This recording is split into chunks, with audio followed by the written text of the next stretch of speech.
ओम विष्णुवे नमः। नमस्कार दोस्तों, आप सभी का मेरे चैनल में हार्दिक स्वागत है। दोस्तों, आज आप सुनेंगे सफला एकादशी की व्रत कथा।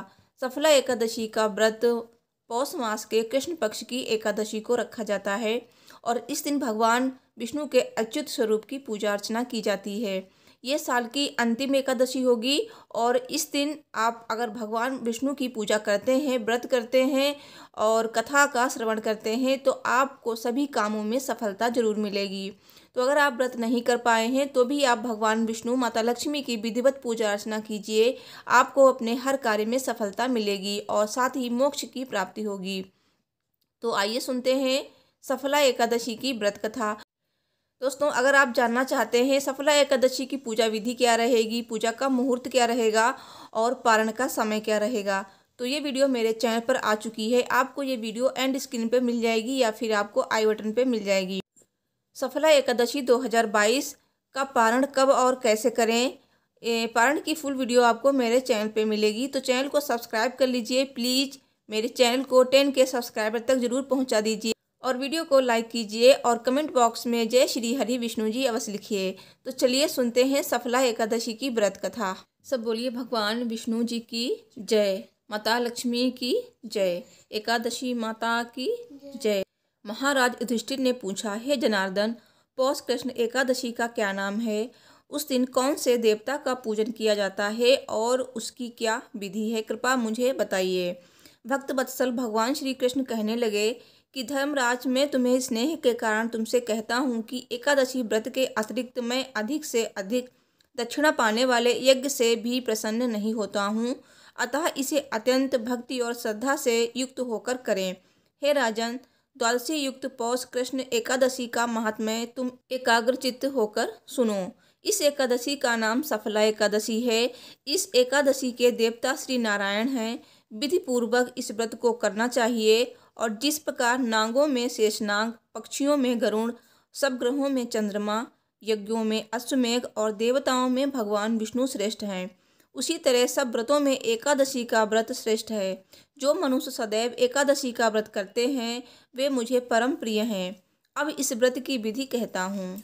मेरी पूजा के लिए ऋतु के अनुकूल फल, नारियल, नींबू, नववेद आदि 16 वस्तुओं का संग्रह करें। इस सामग्री से मेरी पूजा करने के बाद रात्रि जागरण करें। इस एकादशी के व्रत के समान यज्ञ, तीर्थ, दान, तप तथा और कोई दूसरा व्रत नहीं है। 5000 वर्ष तप करने से जो फल मिलता है उससे भी अधिक सफला एकादशी का व्रत करने से मिलता है। हे राजन, अब आप इस एकादशी की कथा सुनिए। चंपावती नगरी में एक महिष्मान नाम का राजा राज्य करता था। उसके 4 पुत्र थे। उन सब में लुम्पक नाम वाला बड़ा राजपुत्र महापापी था। वो पापी सदा परस्त्री और वैश्यागमन तथा दूसरे बुरे कामों में अपने पिता का धन नष्ट किया करता था। सदैव ही देवता, ब्राह्मण, वैष्णवों की निंदा किया करता था। जब राजा को अपने बड़े पुत्र के ऐसे कुकर्मों का पता चला तो उन्होंने उसे अपने राज्य से निकाल दिया। तब वो विचारने लगा कि कहाँ जाऊँ, क्या करूँ। अंत में उसने चोरी करने का निश्चय किया। दिन में वो वन में रहता और रात्रि को अपने पिता की नगरी में चोरी करता था। प्रजा को तंग करने और उन्हें मारने का कुकर्म करता। कुछ समय पश्चात सारी नगरी भयभीत हो गई। वो वन में रहकर पशु आदि को मारकर खाने लगा। नागरिक और राज्य के कर्मचारी उसे पकड़ लेते किंतु राजा के भय से छोड़ देते। वन में एक अति प्राचीन विशाल पीपल का वृक्ष था। लोग उसकी भगवान के समान पूजा करते थे। उसी वृक्ष के नीचे वो महापापी लुम्पक रहा करता था। इस वन को लोग देवता की क्रीड़ा स्थली मानते थे। कुछ समय पश्चात पौष कृष्ण पक्ष की 10वीं के दिन वो वस्त्रहीन होने के कारण शीत के चलते सारी रात्रि सो नहीं सका। उसके हाथ पैर अकड़ गए। सूर्योदय होते होते वो मूर्छित हो गया। दूसरे दिन एकादशी को मध्याह्न के समय सूर्य की गर्मी पाकर उसकी मूर्छा दूर हुई। गिरता पड़ता वो भोजन की तलाश में निकला। पशुओं को मारने में वो समर्थ नहीं था, अतः पेड़ों के नीचे गिरे हुए फल उठाकर वापस उसी पीपल वृक्ष के नीचे आ गया। उस समय तक भगवान सूर्य अस्त हो चुके थे। वृक्ष के नीचे फल रखकर कहने लगा, हे भगवान, अब आपके ही अर्पण है ये फल, आप ही तृप्त हो जाइए। उसी रात्रि को दुख के कारण रात्रि को भी नींद नहीं आई। उसके इस उपवास और जागरण से भगवान अत्यंत प्रसन्न हो गए और उसके सारे पाप नष्ट हो गए। दूसरे दिन प्रातःकाल एक अति सुंदर घोड़ा अनेक सुंदर वस्तुओं से सजा हुआ उसके सामने आकर खड़ा हो गया।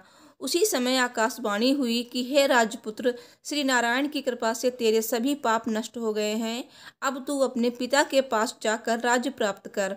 ऐसी वाणी सुनकर वो अत्यंत प्रसन्न हुआ और दिव्य वस्त्र धारण करके भगवान आपकी जय हो कहकर अपने पिता के पास गया। उसके पिता ने प्रसन्न होकर उसे समस्त राज्य का भार सौंप दिया और वन का रास्ता लिया।